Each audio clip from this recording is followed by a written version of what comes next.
When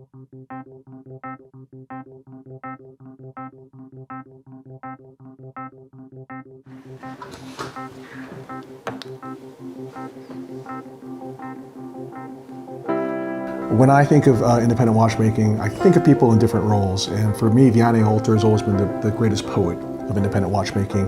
If I were to make an analogy with other art forms, I would talk about Baudelaire, I would talk about Jim Morrison, I would talk about Jackson Pollock, but we're talking about watchmaking. And in the realm of watchmaking and independent watchmaking, Vianney Halter is to me one of the greatest visionaries with one of the most extraordinary and unique visions for watchmaking.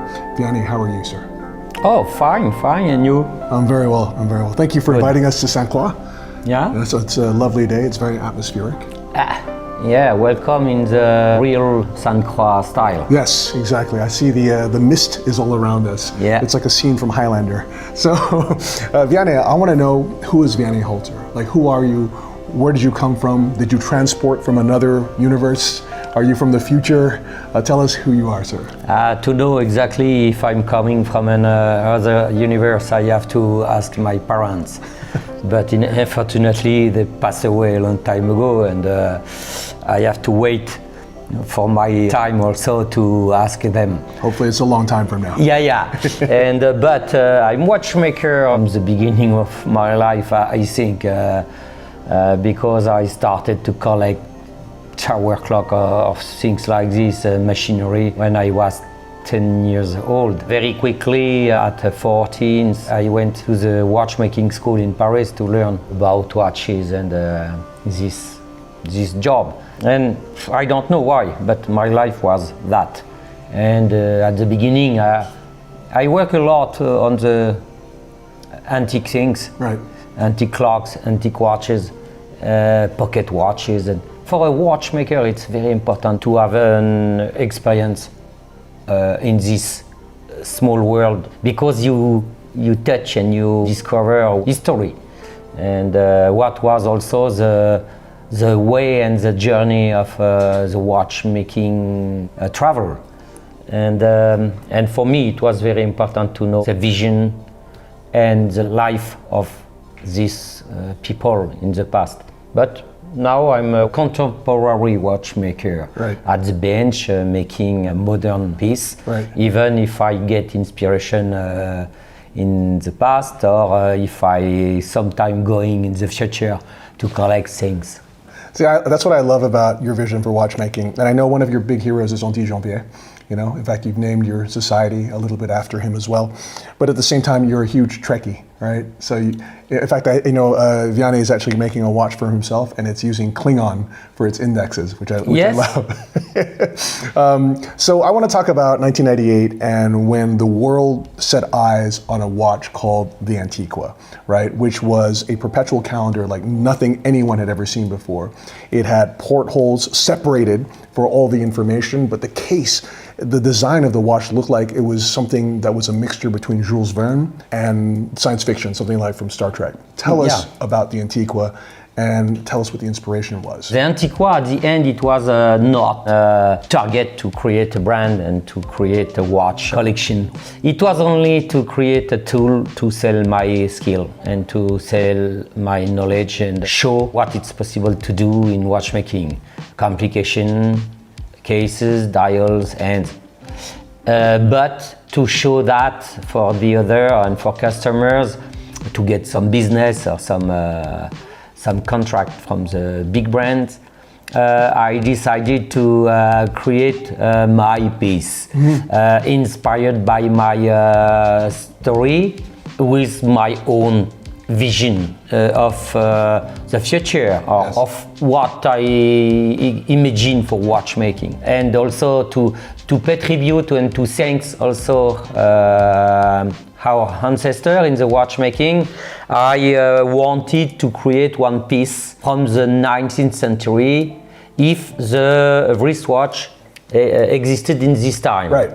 I dive in the top of the industrial development in the 19th century, and particularly with steel and iron architecture. Oh wow! It's why it's quite close to Jules Verne, right, or Eiffel vision.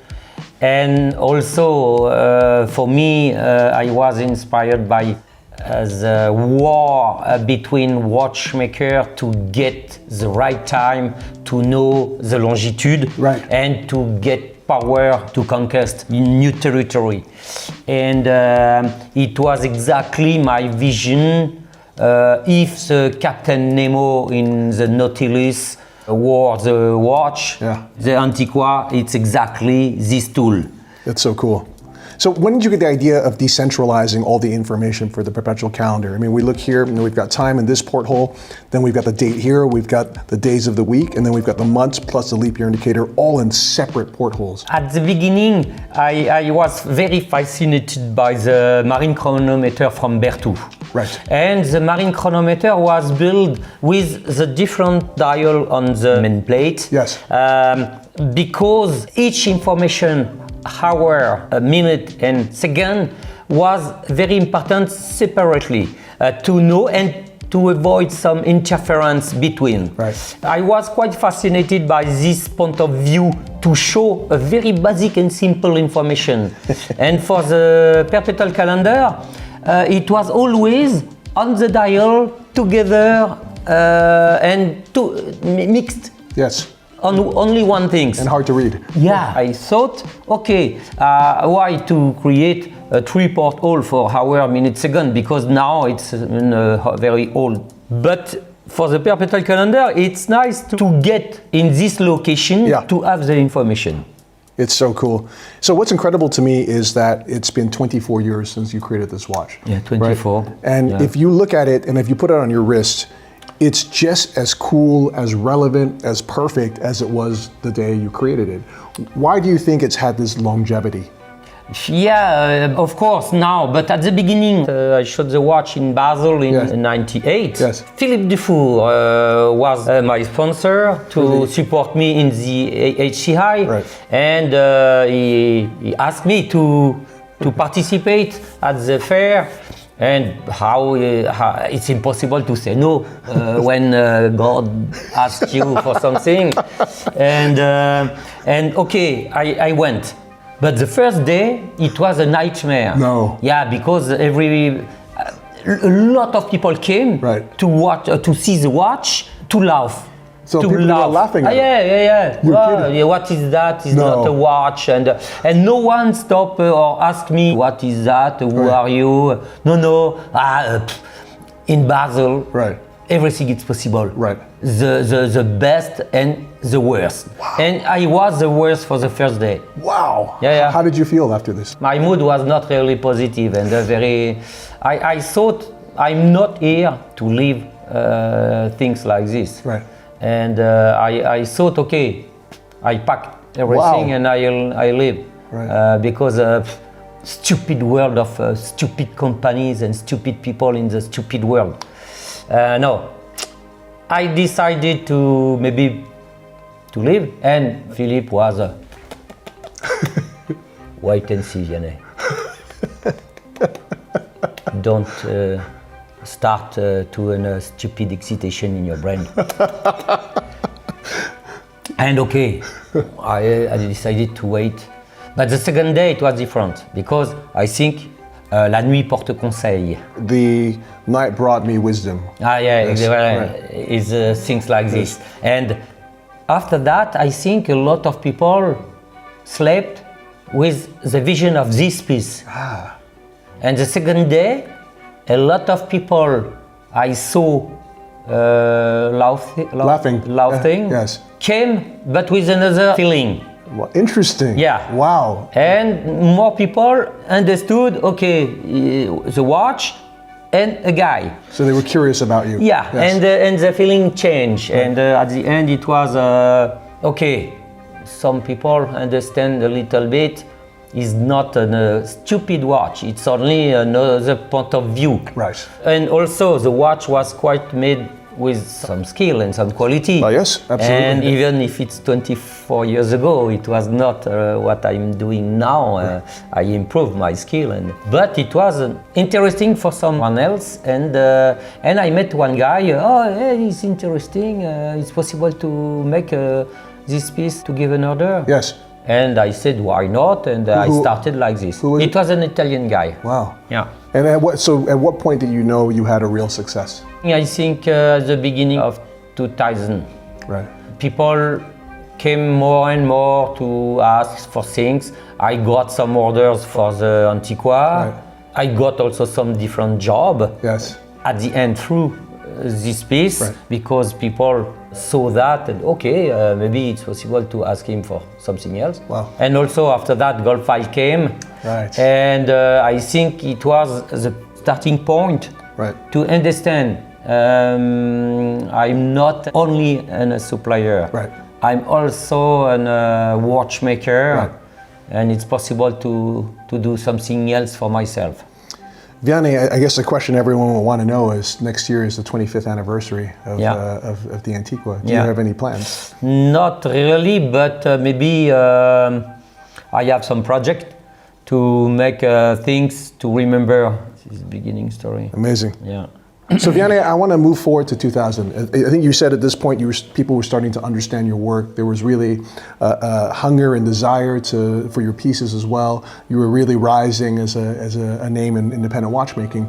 Tell us about in 2000 when you launched a watch called the Classique. Antiquas was very complicated to produce. Also in this time, a little bit expensive, I think. I had also a little bit free in my work to imagine a more affordable piece to propose around me, a less complicated watch.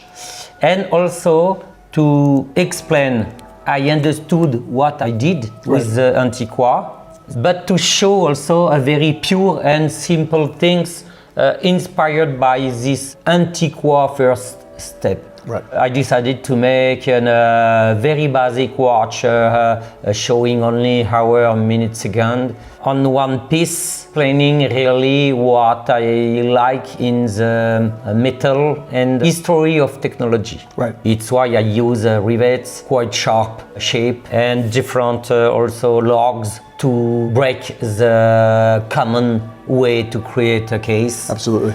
And a watch between a delicate piece and a very technologic vision of a case and watch from my vision. I mean, it's such a beautiful watch. It's if you took the porthole that's on the upper right, which indicates the time on the Antiqua. Yeah. And then took it out and enlarged it, But tell me also about, because I remember when I saw this watch, one of the first things I noticed was the sapphire crystal rotor.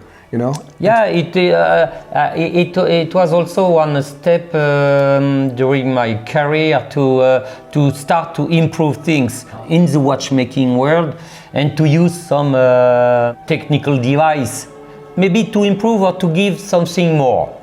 Not only to use that, it's funny, and but with nothing really consistent. My point of view was, okay, it's nice to have the rotor on the back of the watch, but always the rotor hides one part of the movement. It's impossible to see everything in the same time. Right. And basically, I decided to find a way to show everything, to have the rotor outside and without rotation at the middle. I looked for an easy way at the end, and the easy way was to use a sapphire. And sapphire was also more and more used in this world. At the beginning, it was quite rare, the sapphire. Yes, I mean, in the context of 2000, no one was using sapphire. No, just for the glass. And I thought, okay, it's possible to find a flat glass, but at the end, it's possible to cut in the middle and to create these things. Yes. And it was one detail to confirm you have one watch with a sapphire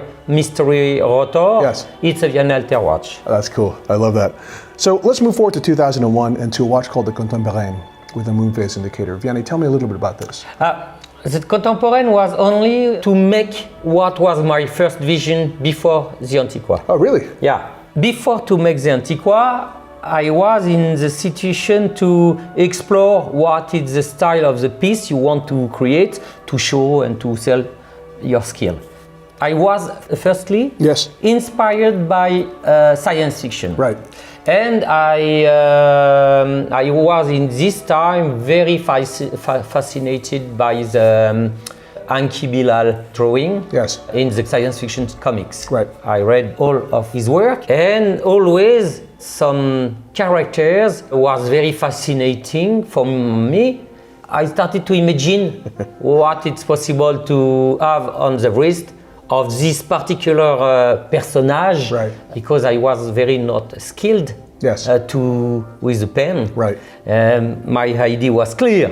One designer of the USA helped me to translate what was my point of view to that, and he drew one thing, and I thought, okay, this style now, it's exactly what I dreamed, Right. and what I want to do. But it was too crazy and too outside in a way to sell my work.